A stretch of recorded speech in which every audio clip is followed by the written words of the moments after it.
जय बोलिए कृष्ण भगवान की, जय बोलिए बावन सरकार की।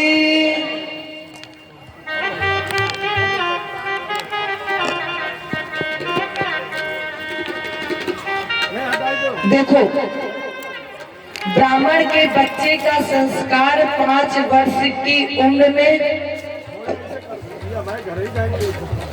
ज्यादा से ज्यादा 16 वर्ष तक मैया अदिति ने यथोचित समय पर भगवान का संस्कार किया और यथोचित समय पर संस्कार हुआ। बावन भगवान के गाय के खुर के बराबर छोटी है, मस्तक पर त्रिकुंड शोभा पा रहा है। और जैसे ये ब्रह्मचारी बने तो इनके हाथ में कमंडल ब्रह्मा जी ने दे दिया, भिक्षा पात्र कुबेर ने। माँ पृथ्वी प्रकट हो गई और पृथ्वी ने प्रकट होकर के मृग छाला दी है, कृष्ण काले मृग की। यहाँ पर चंद्रमा ने दंड दिया है और सविता जी ने गायत्री मंत्र, उमा माँ ने अन्नपूर्णा मैया जी ने भिक्षा दी है। अब जिसके हाथ में पात्र है कुबेर जी का दिया हुआ, उसे भिक्षा केवल अन्नपूर्णा ही तो दे सकती है। सरस्वती जी ने सुंदर रुद्राक्ष की माला और कश्यप माँ ने, उनके पिताजी ने मेखला धारण करा। ये अद्भुत अद्वैत ब्रह्मचारी का स्वरूप संस्कार करा रहे थे तो बृहस्पति जी पहली बार भिक्षा मैया अन्नपूर्णा जी ने दी। वो पात्र उठा करके देव गुरु बृहस्पति जी के श्री चरणों में रख दिया। गुरुदेव, आपके शिष्य को ये पहली शिक्षा मिली है, आप ग्रहण करें। बृहस्पति जी ने कहा ये भिक्षा मुझे नहीं चाहिए, जो तुमने भिक्षा दी है ये भिक्षा मुझे नहीं चाहिए। फिर बावन भगवान ने पूछा, फिर कौन सी भिक्षा चाहिए, क्या चाहिए आपको? बृहस्पति जी ने कहा कि मेरा एक शिष्य और है, तुम्हारे बड़े भैया इंद्र। उनका इंद्र पद ले लिया है बलि ने, तो फिर वही सिंहासन, हमें वही इंद्र पद मुझे भिक्षा में चाहिए।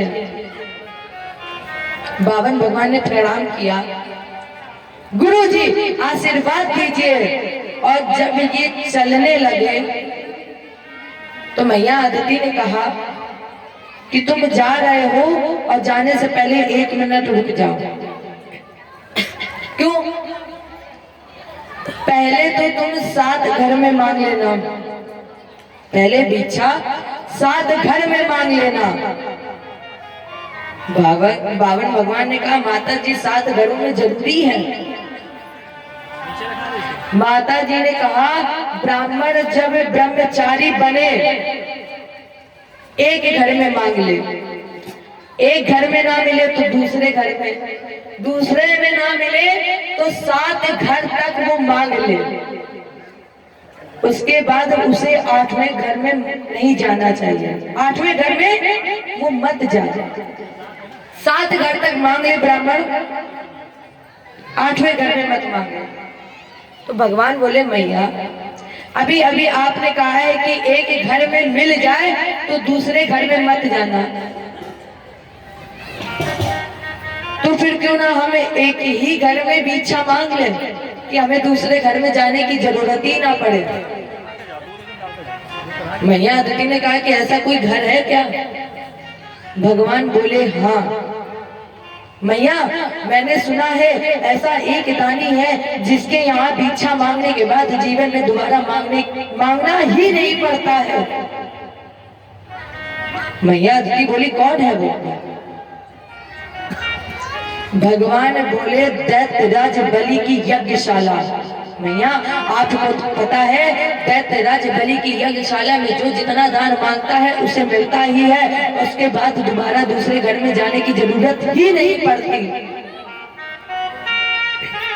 मैया बलि ऐसा दानी तो आज तक ना कोई है और ना कोई था और ना कभी कोई होगा, तो क्यों ना हम 1 ही घर में मांग ले, कहाँ बार बार एक से दूसरे में जाते रहेंगे। मैया को प्रणाम किया और वही ब्रह्मचारी भेष में, दाहिने हाथ में कमंडल, भगवान की भिक्षा पात्र, और बाएं हाथ में दंड कमंडल। अब राजन जरा सोचिए, जिसकी लंबाई 52 अंगुल की है, जिसकी लंबाई 52 अंगुल की है, उसके पैर कितने छोटे छोटे होंगे।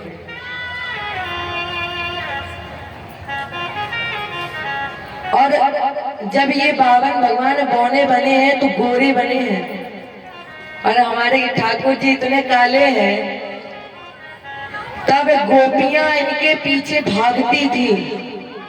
24 घंटे में 1 मिनट ऐसा नहीं रहता था तो गोपियां ये चाहती ना हो कि हमें बिहारी जी के दर्शन हो। जब काले थे और जब ये गोरे बने बौने बन करके ये चले, जो भी देखता था बस यही कहता था जरा देर ठहरो राम, तमन्ना यही है, अभी जी भर के हमने देखा नहीं है। भगवान आगे आगे भाग रहे हैं और सभी पीछे पीछे से भाग रहे हैं। भक्तों को दिव्य दर्शन देते हुए भगवान दैत्यराज बलि की यज्ञशाला के मुख्य दरवाजे पर पहुंचे, और जैसे ही द्वारपालों ने देखा, देखते ही रह गए, भूल गए कि वो है क्या। भगवान ने कहा कि मैं अंदर जा सकता हूं, अंदर जाऊं। तब एकदम से द्वारपालों को होश आया। द्वारपालों ने कहा कि बस 1 मिनट आप रुक जाइए, हम महाराज जी से पूछ लें, राजधर्म का निर्वहन कर लूं।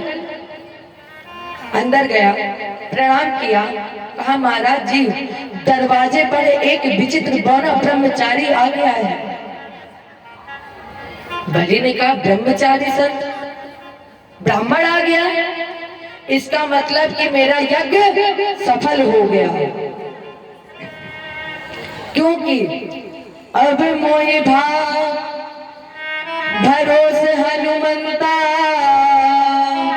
और बिन हरि कृपा मिले नहीं संता। बिन सत्संग विवेक न होई, और राम कृपा बिन सुलभ ना सोई। विभीषण जी कह रहे हैं कि संत का दर्शन बगैर भगवान की कृपा के हो ही नहीं सकता है। बलि ने कहा है कि अगर आए हैं तो हम उनका स्वागत खुद करेंगे। यजमान प्रमदितो दर्शने मनोरमम। बड़ा प्रसन्न हुआ, बलि गया। बलि ने हाथ जोड़ करके कहा, स्वागतम ते नमस्तुभ्यम। आइए ब्राह्मण महाराज, ब्राह्मण किम करिवामिते। आइए ब्राह्मण महाराज, आसन दिया, चरण धोए, और चरणामृत लेने के बाद बोले, महाराज जी अगर आप सुपात्र समझते हैं, अगर हम देने के योग्य हैं तो आप कामना करें। अगर हम दान देने के योग्य हैं तो आप कामना करें। भगवान बोले, बलि हम जो मांगेंगे वो तुम हमें दोगे? हम जो मांगेंगे वो क्या हमें मिलेगा? बलि ने कहा, महाराज जी मांग कर तो देखिए, आपको तो मैं दान देने में गौरव अनुभव करूंगा। भगवान बोले, तो फिर सुनो बलि। पदार्थिंद्रो, बलि ज्यादा कुछ नहीं चाहिए, केवल 3 पैर पृथ्वी, और एक शर्त है, संतान पदामम। 3 पैर पृथ्वी दान, और शर्त ये है कि नापेंगे हम अपने पैर से। बलि बड़ी जोर से हंसा, बोले, महाराज जी कम से कम मांगना तो सीख लेते। बन गए संत, ब्राह्मण मांग रहे हो भिक्षा, अरे मांगना नहीं आता, पहले मांगना तो सीख लेते कि मांगा कैसे जाता है। क्या किसी भिखारी से मांग रहे हो? मांगते हो पग 3 कहा तुम, और मांग ले कछु माल खजाना। कमी न कछु रघुनाथ दई, और घर खूब भरो धन माल खजाना। आपकी कृपा से कोई कमी नहीं है, और जिससे आप मांग रहे हो, याचना कर रहे हो, वो ना बलि है, वो इंद्र है। भगवान बोले, बलि पदार्थिंद्रो, 3 पैर पृथ्वी दान, और शर्त ये कि नापेंगे हम अपने पैर से। यज्ञशाला में बलि ने कहा, जितने भी संत बैठे थे सबसे कहा, देखो इस भिखारी को, मांग भी रहा है तो क्या मांग रहा है। जितने साधक बैठे थे सब उस बौने की तरफ देख रहे थे। बलि ने कहा, अहो ब्राह्मण दाया दान, वाचस्ते व्रत संहिताम। तुम बालो बालिशामती, और साथ प्रत बुधोयता। आप लोग देखिए इस बौने को, अब जितने बूढ़े बाड़े थे सब उस बौने की तरफ देख रहे हैं। अरे महाराज जी क्या मांग रहे हो? मांग लो कुछ और। भगवान बोले, पदार्थिंद्रो, केवल 3 पैर पृथ्वी दान, और शर्त ये कि नापेंगे हम अपने पैर से। ब्राह्मण का सबसे बड़ा गहना क्या है? बलि। ब्राह्मण का सबसे बड़ा गहना क्या है? बलि ने कहा, संतोष। असंतोष का दूजा नष्टा, असंतोषी पर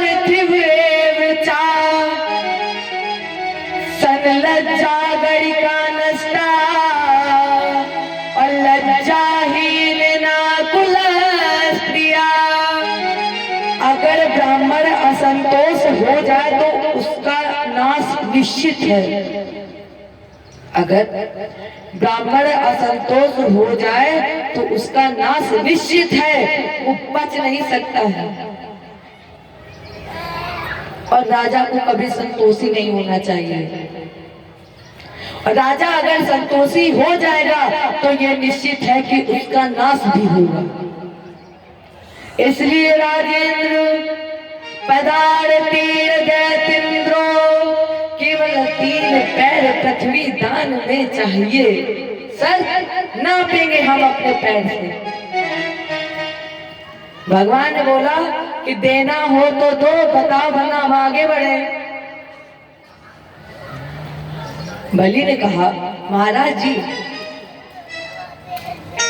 अब आप समझाने पर भी नहीं समझ रहे हैं तो जाओ, मैंने 3 पैर पृथ्वी का दान।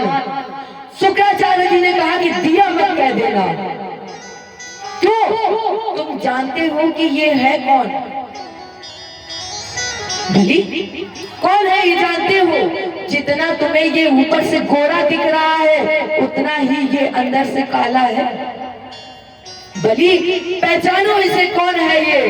ऐसे बहरोचने साक्षात और भगवान विष्णु गया।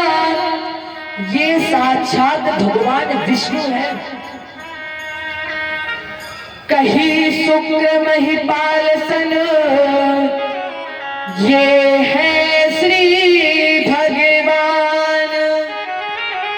अच्छल करन को आए हैं, देव न इनको दान।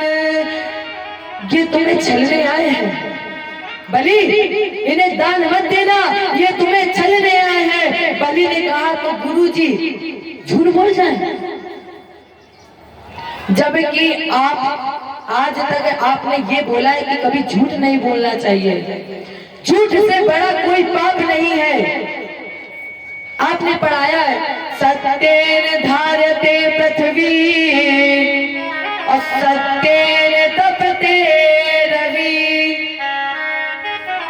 सत्येन वायु वायुष्ये सर्वे सत्यम प्रतिष्ठितम। सब कुछ सत्य की धुरी पर टिका हुआ है और आप कह रहे हैं कि झूठ बोल जाए। धर्म में ना दूसर सत्य समाना, धर्म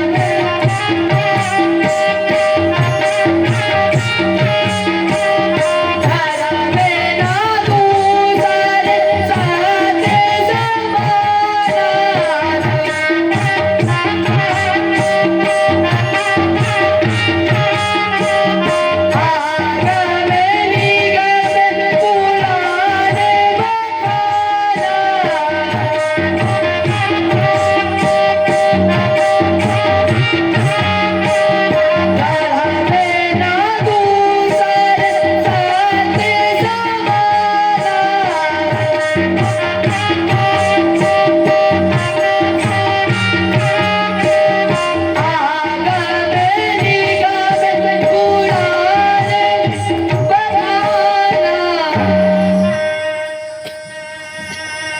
धर्म न दूसर सत्य समाना, आगम निगम पुराण बखाना।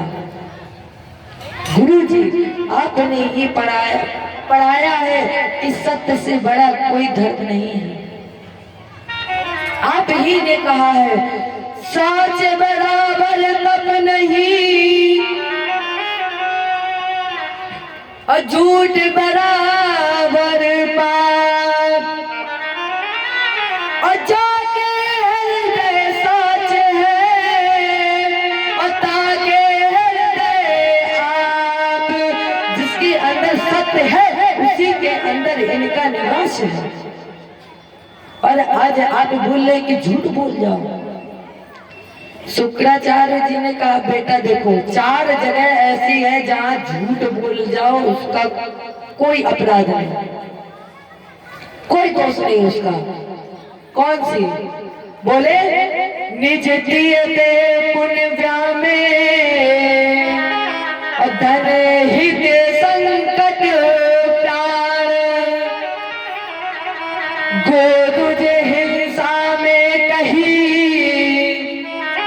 झूठे न दोष प्रमाण, निज दियते अपनी पत्नी से झूठ बोलना पड़े उसमें कोई अपराध नहीं है। अब पीछे वाले भैया सोच रहे होंगे बड़ी अच्छी बात बता दी है कि अब पत्नी से झूठ बोलेंगे तो कोई अपराध नहीं होगा। कितने खुश हो गए भैया लोग। कब झूठ बोले? जब उनकी पत्नियां कहे कि हम अपने प्राणों का त्याग कर देंगे। वहां अगर झूठ बोलना पड़े तो झूठ बोल जाए, क्योंकि उस झूठ से आपका लाभ होगा, आपकी पत्नी की प्राण बचेंगे उस झूठ से। तो तब झूठ बोलना पड़ जाए कोई दोष नहीं।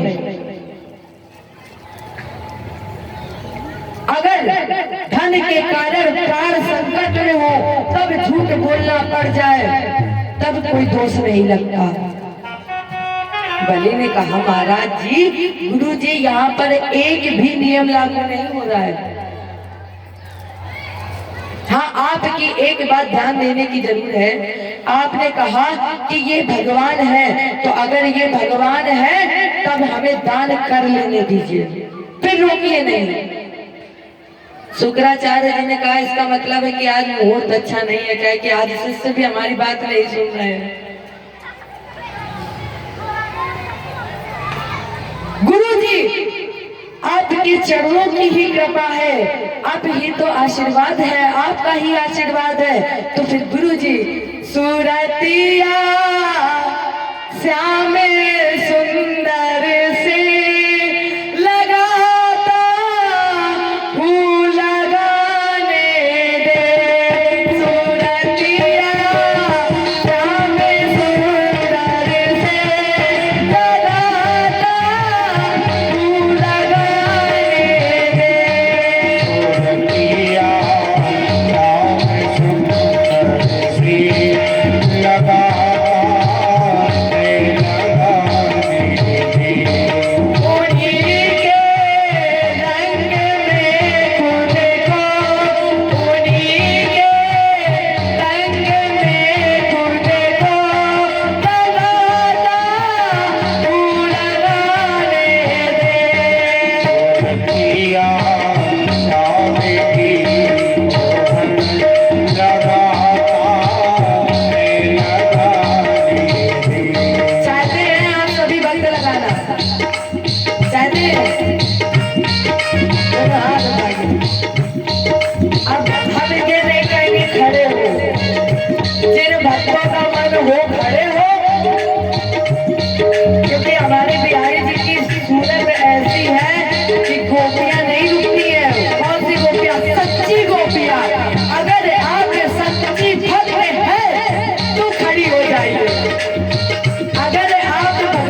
संकल्प, और जैसे दाहिनी तरफ विंध्यावली खड़ी हुई, भगवान ने संकल्प मंत्र बोला, कमंडल से जल डालना चाहा, शुक्रा जी टोटी पर बैठ गए। भगवान ने उसका टुकड़ा उठाया और ये एक आंख से देख रहे थे। रुको नीर प्रभु दाम चलावा, और फूटे आंख तब संकट आवा। एक आंख फूट गई। भगवान ने कहा, दान धर्म कथा यज्ञ भागवत मंदिर का निर्माण और किसी गरीब लड़की की शादी, आपका दायित्व बनता है कि आप उसका साथ दें, तन मन धन का सहयोग करें। और अगर आप तन मन धन का सहयोग ना करें तो उसका विरोध भी ना करें।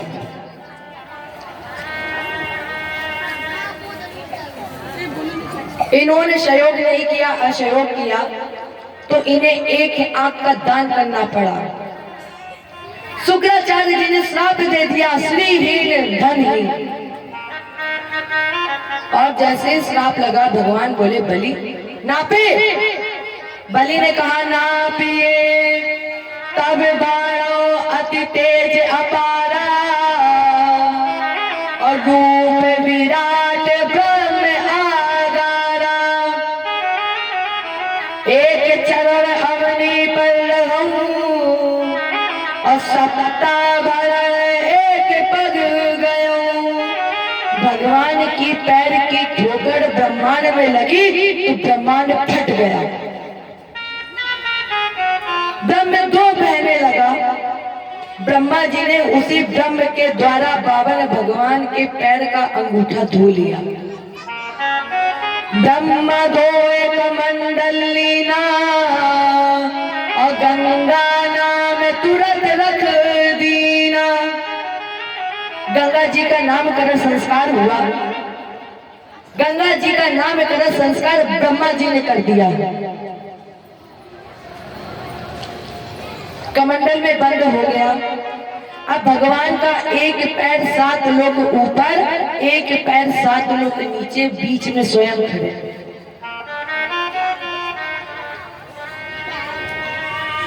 भगवान ने कहा, बलि बलि अगला पैर कहाँ रखे? बलि वहीं लेट गया।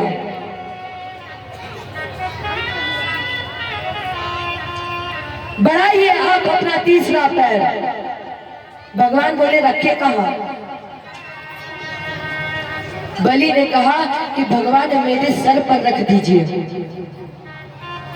ठाकुर जी, पार्थिव शरीर अभी शेष है दया निधान, और देने हमें दान यह विशेष भगवान है। इसलिए रख कर प्रति पग,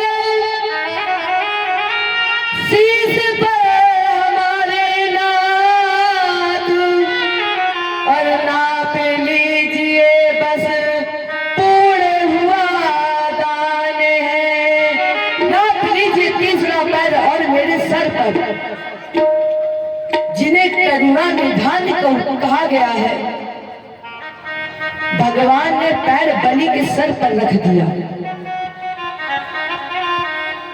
जो करुणा निधान है, आज उन्हीं ने ही बलि के सर पर पैर रख दिया। अब आधा शेष पैर रह गया।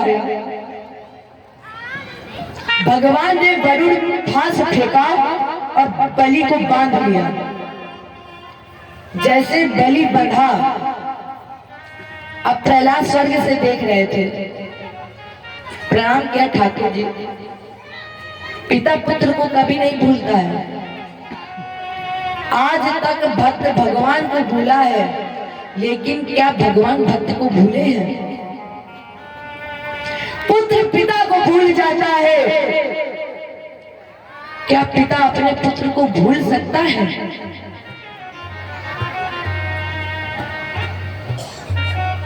भगवान कैसे अपने भक्त को भूल सकता है। भगवान ने कहा कि क्या भूले हैं। प्रहलाद ने कहा आप भूल गए हो। भगवान बोले मैं क्या भूला। प्रहलाद ने कहा आप अपना वरदान भूल गए हो। आपने कल ही तो कहा था कि आज के बाद से मेरा हाथ जब भी उठेगा तो तुम्हारे परिवार में विकास होगा, विनाश नहीं होगा। फिर ठाकुर जी महाराज आप कैसे भूल गए। अरे बड़े बड़े विद्वान आपको भूल जाते हैं और ये तो केवल इंद्र बन गया, और इंद्र बन गया तो आपको भूल गया, कौन सी बड़ी बात है। भगवान ने तुरंत बंधन कटवा दिए और बलि धड़ाम से गिरना चाहता था, लेकिन भगवान ने बीच में ही पकड़ लिया। बलि नहीं, अब तुम केवल एक काम करो, केवल तुम मांग लो। बलि ने कहा पहले ये बताओ भिखारी कब से अमीर बन गया, भिखारी कब से जमींदार बन गया। क्या है तुम्हारे पास। तुम्हारे पास तो मेरा ही दिया हुआ है, अभी अभी हमसे लिया और कह रहे कि मांग लो। और मैं दिया हुआ दान किसी से वापस नहीं लेता हूं, मैं जो दे देता हूं वापस नहीं लेता। भगवान बोले फिर भी आज के बाद तुम्हारा नाम इतिहास के पन्ने में अवध हो जाएगा। आज के बाद जब माँ तुम्हें प्यार से गोद में खिलाएगी ना तो बलि तेरा ही नाम आएगा और प्यार से कहेंगी बलि बलि जाओ, बलिहारी जाओ, बलैया लो। बलि तेरा ही तो नाम आएगा। इतना ही नहीं, जब कोई जवान शहीद होगा देश के लिए तो बलि तुम्हारा ही नाम आएगा। लोग यही कहेंगे शहीद हो गया, बलिदान हो गया, तो बलि तुम्हारा ही तो नाम आएगा। बलि ने कहा कि अब हमने दिया है फिर भी हमें संतोष नहीं है, और मांगो। बलि ने कहा कि आप 1000 बार कहो तब भी हम नहीं मांगेंगे।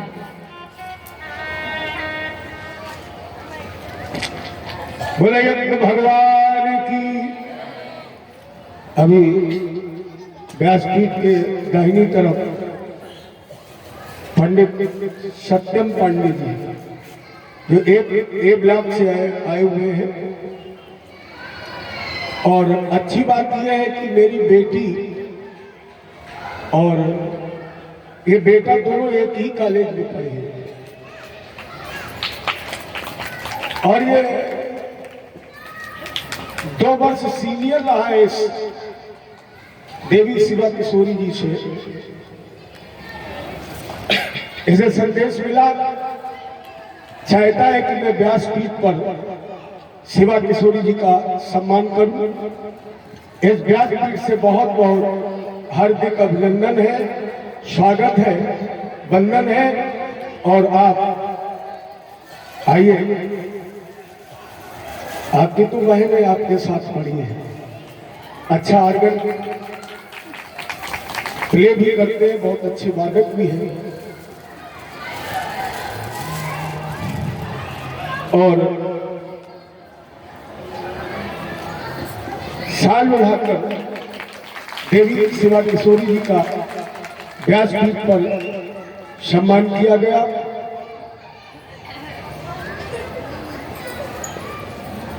और हमारे राधे राधे हाथ उठा के बोलिए जय जय श्री राधे जी का पटका भी समर्पित किया गया।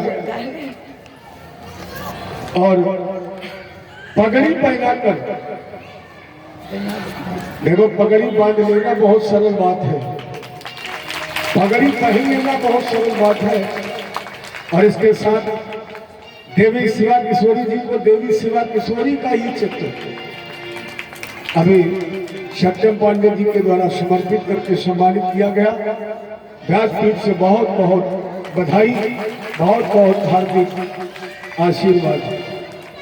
जय हो।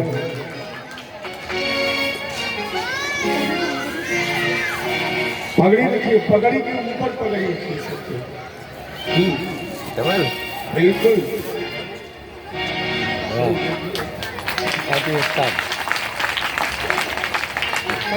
और हमारे भैया भी ए ब्लॉक से ही आए हुए हैं, इनके द्वारा भी बढ़िया साल हमारी देवी शिवा किशोरी आपकी बेटी का स्वागत किया गया। व्यासपीठ से बहुत बहुत बधाई, बहुत बहुत स्वागत, बहुत बहुत अभिनंदन। ऐसा लग रहा है हमसे कहीं ज्यादा आप लोगों को खुशी है। हाँ, जब अपना कार्यक्रम करता है लगता ही अच्छा है। जय जय श्री। अब हम निवेदन करेंगे कि व्यासपीठ से आप पुनः श्रीमद् भागवत भगवत की कथा श्रवण करें। बोलो वृंदावन बिहारी लाल की जय जय श्री, जय जय श्री। देखो बगल वाली दादी कह रही कि हमारे कान में आवाज नहीं आई कि बगल वालों ने क्या बोला है। तो देखो हमसे कहीं नहीं, इशारा करके हमें सुनाई नहीं दे रहा है। जय जय श्री।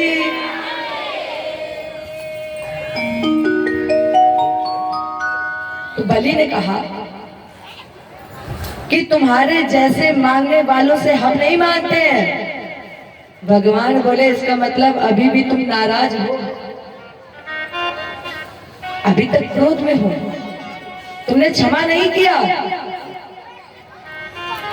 बलि ने कहा मेरे ना मांगने से आपको ऐसा लग रहा है कि हमने क्षमा नहीं किया है, तो ना चाहते हुए भी हम मांगेंगे। लेकिन याद रखना, अगर हमने मांगा तो आपको देने में छठी का दूध याद आ जाएगा। भगवान बोले हम तो इंद्र पद दे सकते हैं। बलि ने कहा मुझे भीख में कुछ नहीं चाहिए। अब यहाँ देखो, छलने कौन गया था और छला कौन गया? भगवान गए थे छलने और छले कौन गए? जरा विचार करो। छलने गए थे बलि को, लेकिन छले गए ब्रजराज। सदा भक्त के दास है मुरलीधर ब्रजराज। बलि बोला कि अगर आप चाहते हैं हम मांगे तो फिर 52 दरवाजे का मकान। एक शर्त और है, 52 दरवाजे पर चौकीदार बनना होगा आपको। और इतना ही नहीं, जिस भी दरवाजे से हम निकले उस दरवाजे पर हूँ आप। भगवान बोले और कोई शर्त है क्या? बलि ने कहा इसे तुम हल्का समझ रहे हो। भगवान बोले अगर और कोई शर्त नहीं है तो फिर तथास्तु। अब लग गए पहरे पर। बलि ने कहा अरे तुम तो हमें झूठा भी नहीं बना पाए। बलि रात के 12 बजे उठा, किसी को नहीं बताया। पहले दरवाजे से निकल रहा था चेक करने के लिए कि है कि नहीं खड़े। पहले दरवाजे पर निकला तो भगवान बोले आओ बलि स्वागत है। अंदर गया, दूसरे दरवाजे पर निकले, भगवान बोले आओ बलि स्वागत है। बीच के दरवाजे छोड़ दिए, पहुंचे 10 दरवाजे पर। तब भी भगवान वहीं पर खड़े थे, कहते थे बलि आओ तुम्हारा स्वागत है। मतलब इन सबसे एक शिक्षा मिलती है, मन चेती नहीं होते हैं प्रभु चेती तत्काल। अजान चाहत आकाश बलि भेज दियो पाताल। छलने गए थे भगवान बलि को और खुद ही चले गए। अब नारद जी ने सोचा कि ये कब तक भागेंगे और कब तक ये घर नहीं पहुंचेंगे। गए लक्ष्मी जी के पास। लक्ष्मी जी ने कहा कि देखो, नारद जी ने कहा लक्ष्मी जी से, देखो अगर तुम्हें तुम्हारे पति चाहिए हैं, बलि के पास है, ले लो। लक्ष्मी जी ने कहा कि बाबा अब हम उनको वापस कैसे लाएं?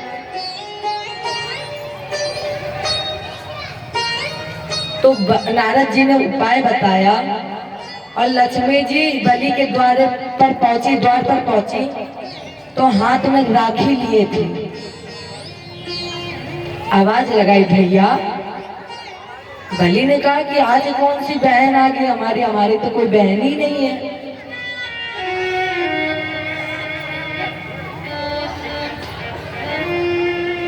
भैया बलि बाहर निकल के आया, पूछा आप कौन हैं? लक्ष्मी जी ने कहा कि मैं आपकी बहन हूं। बलि ने कहा मेरी बहन? अरे अगर तुम मेरी बहन हो तो आज तक कहाँ थी?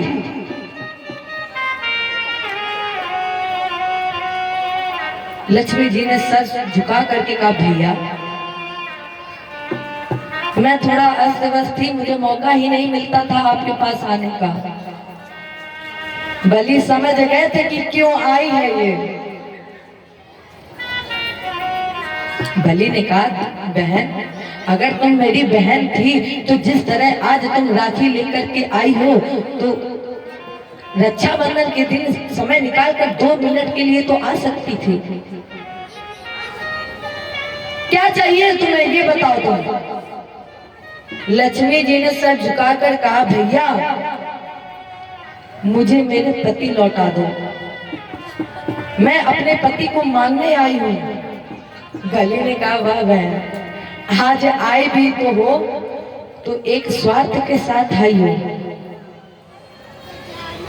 और आज तो आपको बुलाया भी नहीं गया।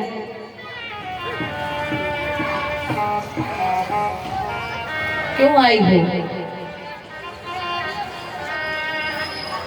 स्वार्थ लागे करे सब प्रीति,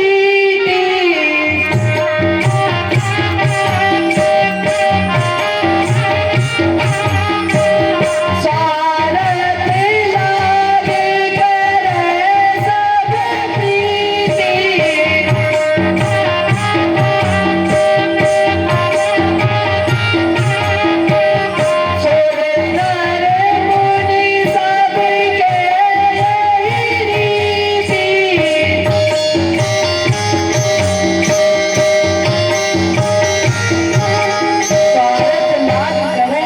प्रीति, सबके यह बहन आज मैं समझ गया हूँ कि स्वार्थ से सभी प्रेम करते हैं, इसलिए आज आप बिना बुलाए आए हैं। बहन मैं जरूर दान कर देता, लेकिन एक समस्या है। आप जानती हैं भक्त का अस्तित्व बगैर भगवान के नहीं है। भक्त का अस्तित्व तो भगवान से ही है ना। लक्ष्मी जी ने कहा तो फिर पत्नी का अस्तित्व बगैर पति के नहीं है। अगर भक्त बगैर भगवान के नहीं रह सकता है तो बलि पत्नी भी बगैर पति के नहीं रह सकती है। तो ऐसा करो कि समझौता हो जाए। हम दोनों भाई बहन हैं तो भाई बहन के बीच में समझौता हो जाए। और जैसे ही लक्ष्मी जी ने समझौते का प्रस्ताव रखा भगवान एकदम सावधान हो गए। लक्ष्मी जी ने प्रस्ताव क्या रखा? बोली बताओ मेरे प्रभु ने कितने स्वरूप बनाए? बलि ने कहा 52। लक्ष्मी जी ने कहा 51 हमें दे दो, एक तुम अपने पास रख लो। भगवान ने कहा फिर तो हो गया काम। अरे कम से कम 52 अंगुल के बने हैं, 52 दरवाजे हैं, 52 दरवाजे पर हम खड़े हैं। कह रही तुम एक ले जाओ। तो 51 रूप लक्ष्मी जी ले गई और एक रूप से भगवान अभी भी बलि के यहाँ एक पैरा लगा रहे हैं। ये जो चतुर्मास होता है, लोग कहते हैं कि भगवान सो गए हैं, ये सोते नहीं है, ये दैत्यराज बलि के यहाँ हाजिरी भरने जाते हैं। आज भी चौथे महीने वहां हाजिरी लगाते रहते हैं। मन चेती नहीं होते हैं और प्रभु चेती तत्काल, और जान चाहत आकाश बलि भेज दियो पाताल। जिस तरह भगवान ने बलि पर कृपा की है, आप लोग भी हमेशा राधा रानी की शरण में रहना, तो वो भी कभी न कभी कृपा कहेंगे। और अगर कृपा ना करी होती तो क्या आप यहाँ बैठे होते हैं? तो सभी भक्त कहिएगा राधा रानी से, मेरी विनती यही है राधा रानी, कृपा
सहारा ब्रजरानी चरणों से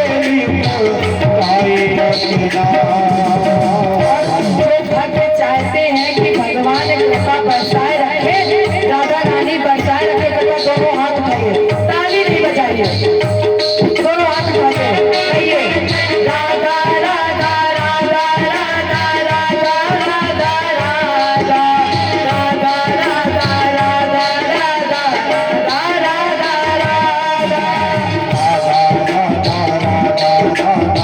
राधा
तेरे घर पे आ गया।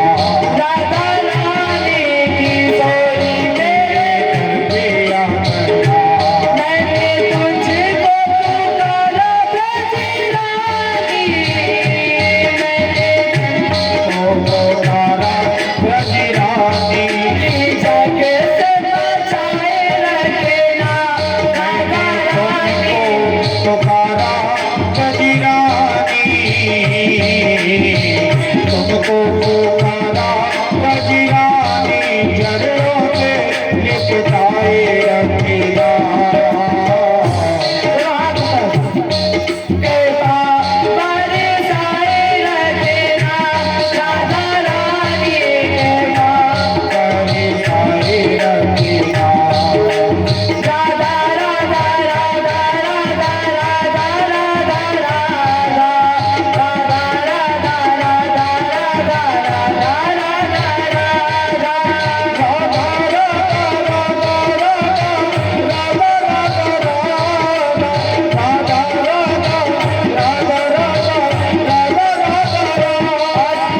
हम ये चाहते हैं जितने भैया लोग पीछे खड़े हैं वो बैठ जाए, जितने भैया लोग पीछे खड़े हैं वो सभी बैठ जाए और मोबाइल बंद कर दीजिए सभी, क्योंकि आप अगर मोबाइल चलाएंगे तो राधा रानी कृपा नहीं करेगी। दोनों हाथ उठाइए पीछे वाले भी सब। राधा राधा राधा राधा राधा राधा राधा राधा राधा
मैंने सुना है कि तुम बड़ी दयालु हो, तुम बड़ी कृपालु हो, और जो भक्त तुम्हारी शरण में आता है तुम उसे तारती जरूर हो। हे राधा रानी, आज मैं भी आपके शरण में आई हूँ, एक आस के साथ आई हूँ। हे राधा रानी, आपके प्रति जो प्रेम है उसे कभी कम मत होने देना। आपके प्रति जो प्रेम है उसे कभी कम मत होने देना। हे राधा रानी, इससे कम ना होने देना, इसे बढ़ाते ही रहना। इसी साथ के साथ आई हूँ, इसी आज के साथ आई हूँ कि ये प्रेम आपके प्रति जो है उसे कभी कम मत होने देना, उसे बढ़ाते ही जाना। तेरे नाम के रंग में रंग के मैं डोलूं रचे गलियां में राधा रानी। रंगे महारानी रंगे तेरे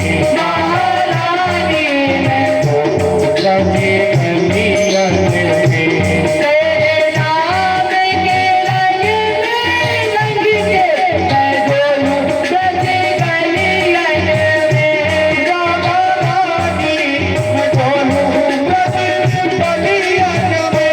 महारानी मैं डोलूं लागे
हमारे साथ कहिएगा, बादल लोग रुक जाइएगा।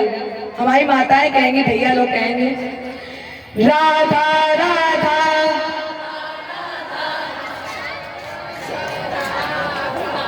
राधा राधा राधा राधा राधा राधा राधा।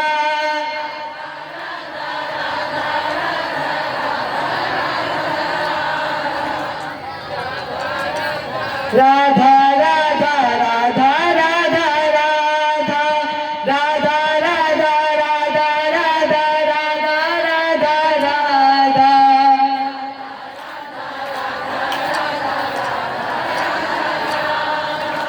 बोलिए राधा रानी सरकार की। अब इतना तो निश्चित है कि आपने मन से बुलाया है राधा रानी को, तो वो आप पर कृपा करेंगी ही। मेरी विनती यही है राधा रानी, कृपा बरसाए रखना, महारानी कृपा बरसाए रखना, महारानी कृपा बरसाए रखना। राधा राधा राधा राधा राधा राधा राधा राधा राधा राधा राधा।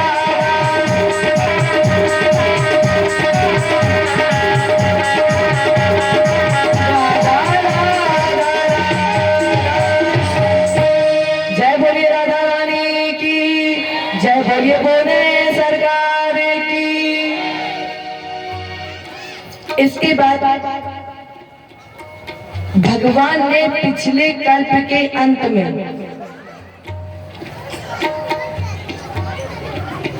भगवान ने मत्स्य रूप धारण किया, मछली बने, और दूसरे गंधर्व में सूर्य वंश का वर्णन करते करते इन्होंने कहा,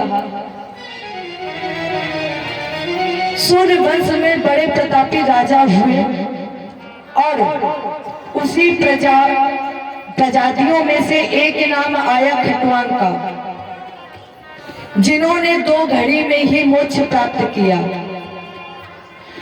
खटवांग दीर्घ बाहु से रघु स्मात प्रभु श्रवा, अजस्ततो महाराज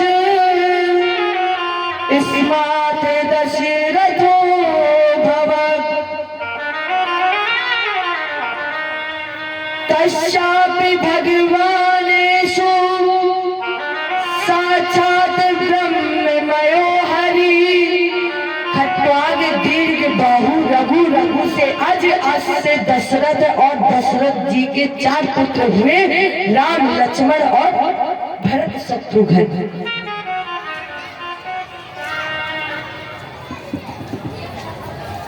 रामायण की कथा श्रीमद् भागवत पुराण में 2 अध्याय में है, केवल 2 अध्याय में है श्रीमद् भागवत महापुराण में।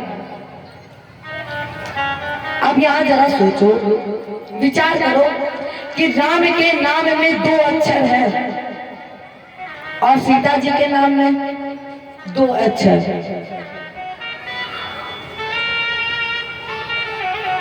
या ये मान लो तभी श्रीमद् भागवत महापुराण में 2 अध्याय है। अब इसके विषय में ज्यादा चर्चा नहीं करेंगे। पूरी रामायण में बाबा ने क्या लिखा है,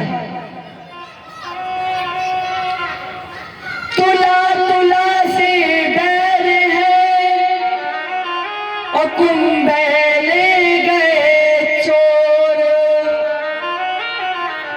और मिथुन रास मौजूद है, मेघधारी फूल।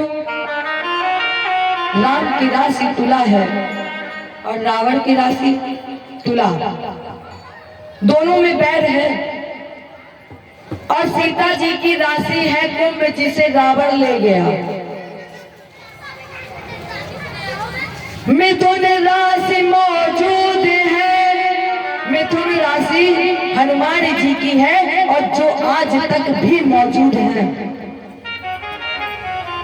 बलवंत हनुमान जी के अंदर 8 विशेष गुण हैं,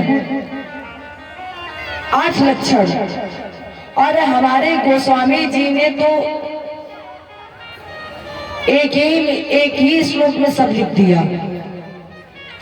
अतुलित बलधाम स्वर्ण शैलावदेहम् अदनुज बनो किशानम ज्ञानी नामाग्रगण्यम्।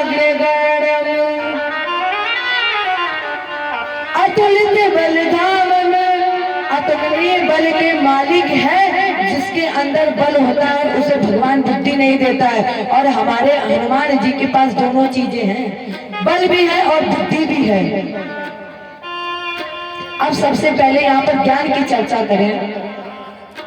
हनुमान जी के अंदर कितना ज्ञान था।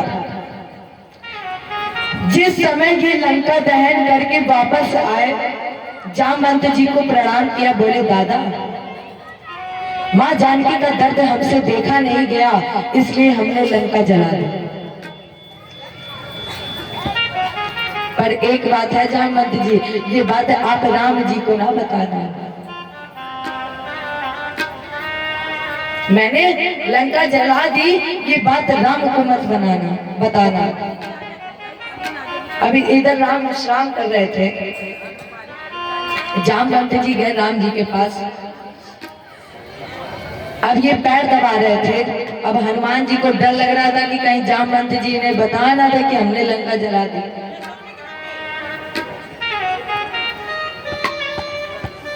हनुमान जी पैर भी दबाते जा रहे और मन में सोच रहे थे कि अगर कहीं जामवंत ने बता दिया तो मेरे प्राण चले जाएंगे, अगर नहीं बचाए तो मेरे प्राण बच जाएंगे।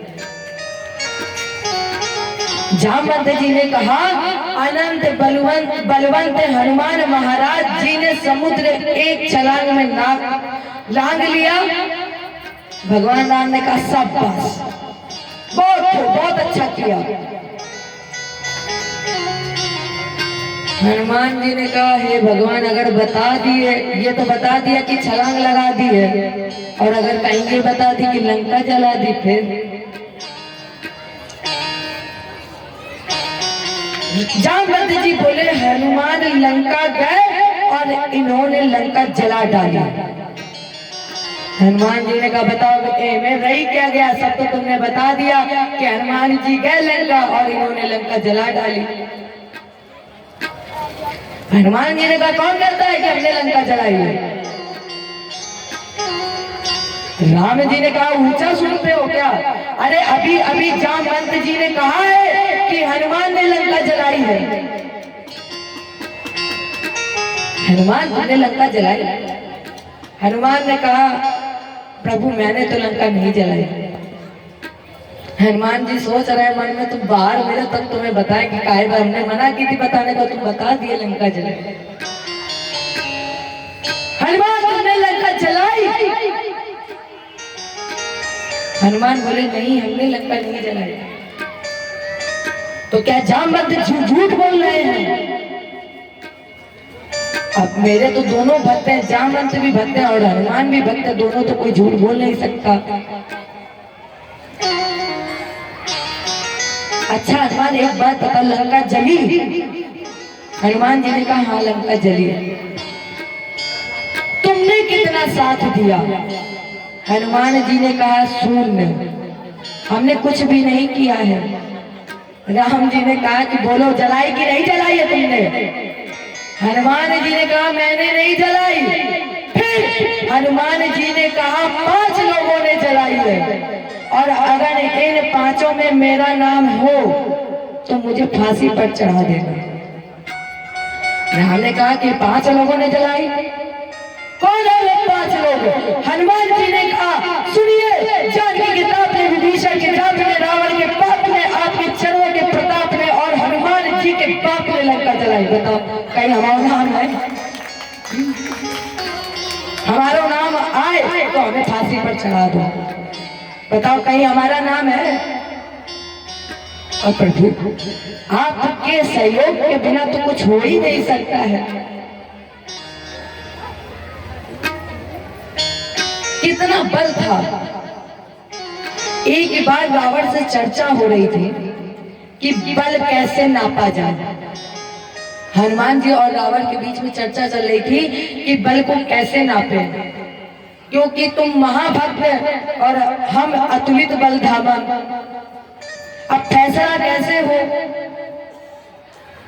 रावण ने कहा कुछ भी हो जाए आज फैसला हो के ही रहेगा। हनुमान जी ने कहा तो फिर लड़ो ना, ऐसा करो कि अगर बल का परीक्षण करना है तो मेरी एक बात मान लो। रावण ने कहा बोलो। हनुमान ने कहा एक घूसा हम मान ले, एक घूसा तुम मान लो। अब रावण ने पूछा कि पहले मारेगा कौन? हनुमान जी सोच रहे थे कि अगर मौका मिल जाए हमें मारने को तो हम मार ही दे। रावण ने कहा कि पहले मारेगा कौन? हनुमान जी ने कहा कि तुम मार लो पहले, कहे कि हमने मार दिया फिर बचोगे नहीं, तुम्हें मौका मिलेगा नहीं।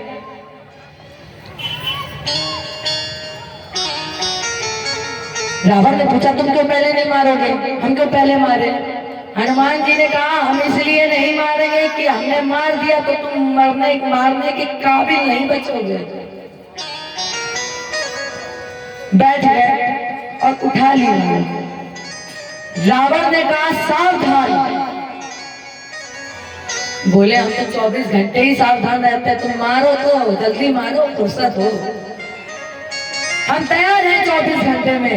कौन रावण जिसके लिए बोला गया है चलत दसानन बोलत अवनी, वो रावण। रावण जब चलता था तो ये पृथ्वी हिलती थी, और जिस रावण ने बाएं हाथ पर शिव और मैया पार्वती के सहित कैलाश को गेंद की तरह उठा लिया, उस रावण ने जिस समय मुष्टि का वार किया हनुमान जी पर कोई असर नहीं हुआ। अब हनुमान जी के अंदर तो इतना बली था, चाहे तुम एक मार लो चाहे दो मार लो, कुछ होने वाला नहीं है। तो जैसे ही रावण ने घूसा मारा हनुमान जी पर कोई असर नहीं हुआ। हनुमान जी तो मारा जप रहे थे जय राम श्री राम राम राम राम। रावण ने कहा ओहो इतना वीर है। हनुमान ने कहा तुम्हारा हो गया अब हमारे आके, अब तो हमारी बारी है। रावण ने सोचा कि ये हमारा घुसा बर्दाश्त कर गया तो क्या अपने आप को दमदार समझ रहा है? ये कितना होगा? 50 किलो का होगा, और ये क्या मारेगा 50 किलो? रावण ने कहा मारो। हनुमान ने कहा तैयार हो जाओ। रावण ने हनुमान जी की तरफ पीठ कर ली और कहा मारो। अब रावण सोच रहा था कि अब मारेगा अब मारेगा। बहुत देर हो गई। रावण ने आंख खोल करके देखा तो हनुमान जी उत्तराखंड की तरफ भाग रहे थे। रावण ने सोचा कि आज बच गए, बंदर गया। लेकिन हनुमान जी जैसे ही उत्तराखंड में पहुंचे और जिस समय पहुंचे और जैसे मुष्टि उठाई, मुष्टि का प्रहार करने जा रहे थे, सभी देवताओं ने उनका हाथ पकड़ लिया। ब्रह्मा जी ने हाथ पकड़ लिया, और जैसे ही ब्रह्मा जी ने हाथ पकड़ा भगवान ने झटक दिया, कहे कहाँ हमारा हाथ पकड़े हो? तुम हमारी बिरादरी के हो कि श्रावण की बिरादरी के हो? अरे हाथ पकड़ना था तो उस रावण का पकड़ते जब वो घुसा हमें मार रहा था। मेरा पकड़, मेरी बारी आई तब मेरा हाथ पकड़ रहे हो। ब्रह्मा जी ने कहा देखो मार रहे हो मारो, नहीं रोकेंगे, लेकिन अगर तुम पूरा बल लेकर के गए और वो मर गया तो फिर मेरे विधान का क्या होगा? इसलिए हनुमान जरा हल्के से मारना। और प्यारे जब हनुमान जी ने ब्रह्मा जी का आदेश माना और हल्का करके घूसा मारा तो रावण को मूर्छा आ गई। इसलिए इन्हें कहा गया है अतुलित बल धाम में स्वर्ण शैलाभ देहम धनुज बनो किसान ज्ञानी नाम बिगड़म। रावण को सबसे ज्यादा भय लगता था हनुमान जी की पूंछ से। ये अतुलनीय बल के मालिक है। हनुमान जी तो आज तक आपके और आपके बीच में है और है रहेंगे हमेशा। इसके बाद मेघधारी फोर लंका की राशि मेघ है, जिसे उलट पुलट करके हनुमान जी ने जला दिया है। और जब उलट पलट करके जल गई तब गोस्वामी जी ने लिख दिया, राम राज बैठे त्रैलोका, अरे हर्षित भय गए सब सोका। दैहिक दैविक भौतिक तामा, और राम राज्य काहू नहीं व्यापा। ये हमने आपको सूक्ष्म रूप में रामायण सुनाई, क्योंकि हमारा और आपका केवल एक मेन उद्देश्य है कृष्ण जन्मोत्सव। तो इसी कामना के साथ कि राम राज्य फिर आए, सभी भक्त कहिए, रामा रामा रटते रटते,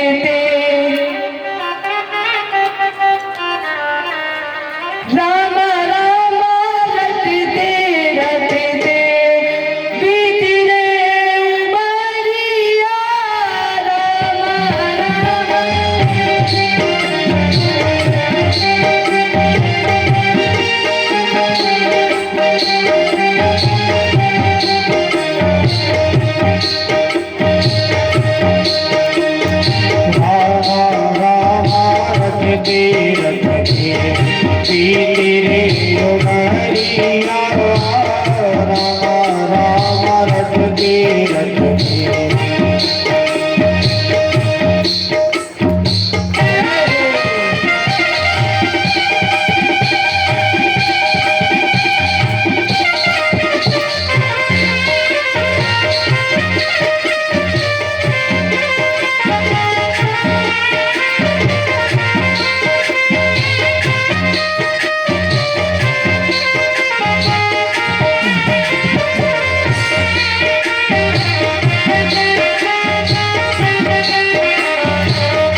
इस प्रसंग को आगे बढ़ाए इससे पहले हमें आपसे एक सहयोग चाहिए। चिंता मत करिए, धन का सहयोग नहीं चाहिए, केवल एक उंगली का। आप सभी YouTube चैनल पे जाएं और शिवा किशोरी इस चैनल को सब्सक्राइब करें। आप लोग जितना ही ज्यादा सब्सक्राइब करेंगे हमें उतना ही ज्यादा लगेगा कि आप लोगों ने ज्यादा से ज्यादा हमें प्रेम किया है। तो सभी भक्त शिवा किशोरी चैनल को सब्सक्राइब करें और कहें, हे बिहारी जी, मेरा मन पंछी ये बोले उड़ वृंदावन जाओ, सज की लता पटावे, मैं राधे राधे गाऊं, मैं राधे राधे गाऊं, मैं श्यामा श्यामा गाऊं, मैं राधे राधे गाऊं, मैं श्यामा श्यामा गाऊं। मेरा मन पंछी ये बोले उड़ वृंदावन जाओ,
कृपा कर देते हैं।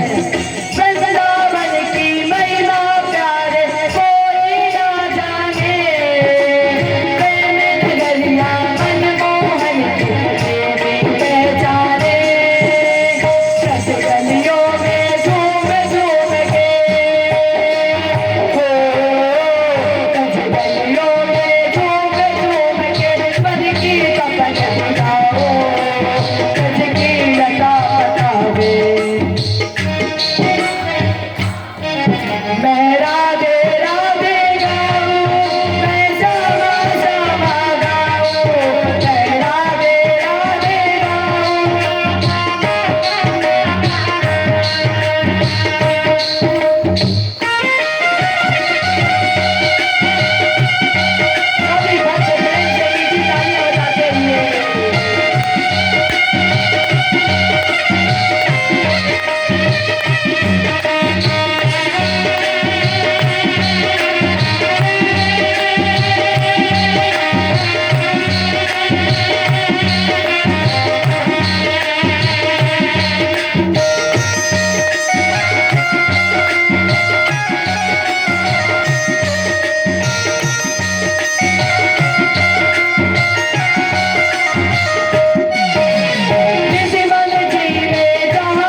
हाथ उठाए दोनों हाथ सभी भाई और कहिए राधे राधे जपले मनवा दुख मिट जाएंगे राधा राधा सुनकर गाना दौड़े आएंगे क्योंकि कन्हैया ने कहा है कि जो राधा राधा नाम गाएगा उसके पीछे मैं आऊंगा राधे राधे जपले मनवा दुख मिट जाएंगे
राधा राधा सुनकर गाना दौड़े आएंगे प्यारे राधा रमण तुम्हारे प्यारे राधा रमण तुम्हारे चरणों में रम जाओ कज की लता बतावे लता बतावे मैं राधे राधे गाऊं मैं राधे राधे गाऊं मैं श्यामा श्याम गाऊं जय बोली राधा रानी की।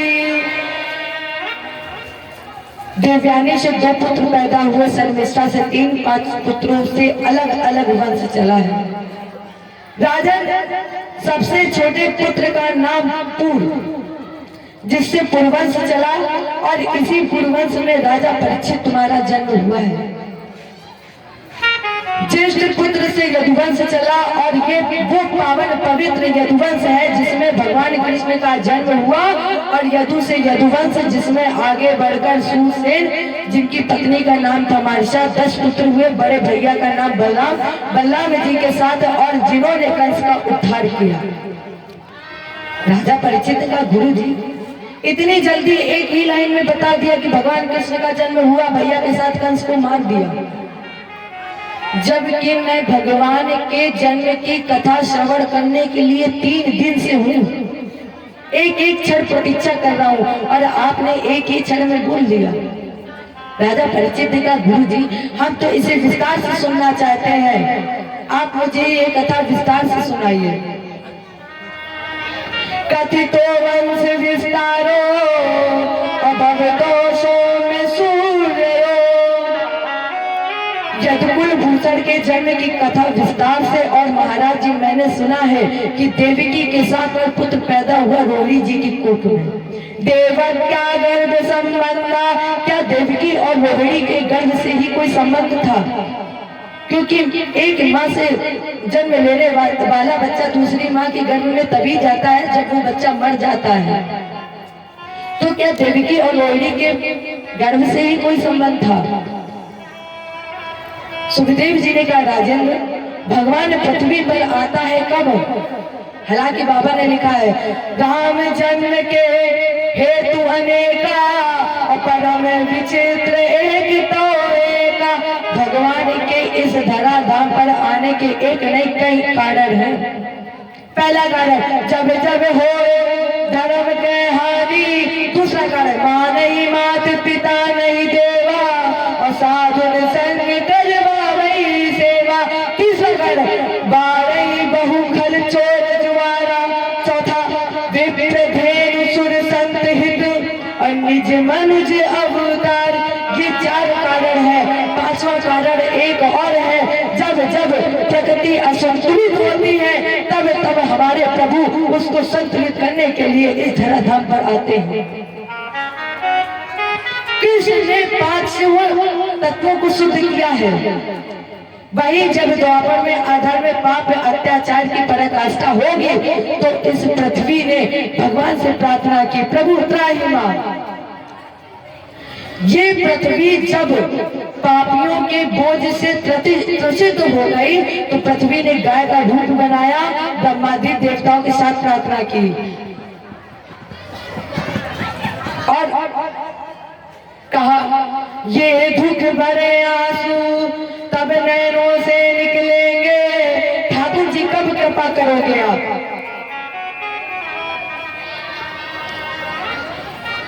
कंस अपनी बहन से बहुत प्रेम करता था। कंस ने अपने मित्र नंद बाबा से इनका विवाह किया और कंस ने देवकी का रथ खुद अपने हाथों से आंका है। क्या कंस के पास कमी थी? कंस ने देवकी का रथ हाँका और जैसे ही ये थोड़ा आगे बढ़े, अस्या सत्याम अष्टमो गर्भा हंतायाम बहे बुधा। अरे कंस, इस देवकी का ही अष्टम लाल हम बतलाते हैं, तुझे तेरा होगा काल। ये मान लीजिए कि भगवान ने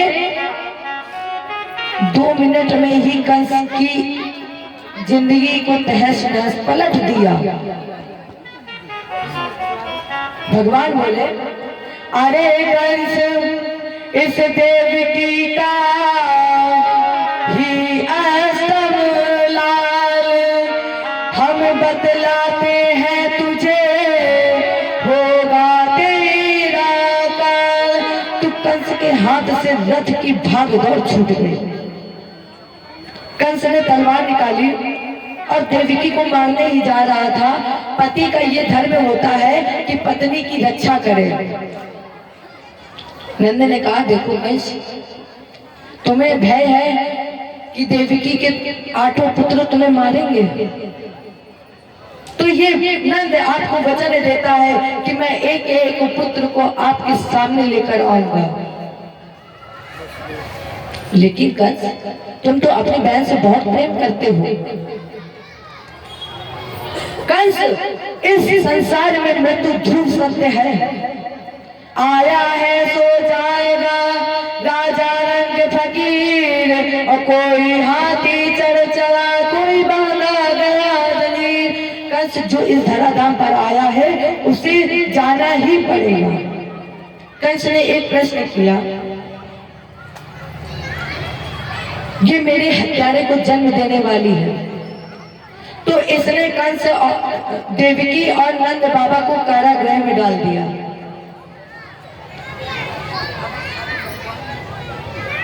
वसुदेव और देवकी को कंस जेल में डाल दिया। और जब इनका पहला बच्चा हुआ तो उस बच्चे को ले जाकर के जैसे ही वसुदेव ने कंस के सामने ले गए तो कंस उस बच्चे को देखकर मुंह में पड़ गए। वसुदेव से कहा, वसुदेव नहीं, मैं इस बच्चे को नहीं मार सकता, इसे वापस ले जाओ।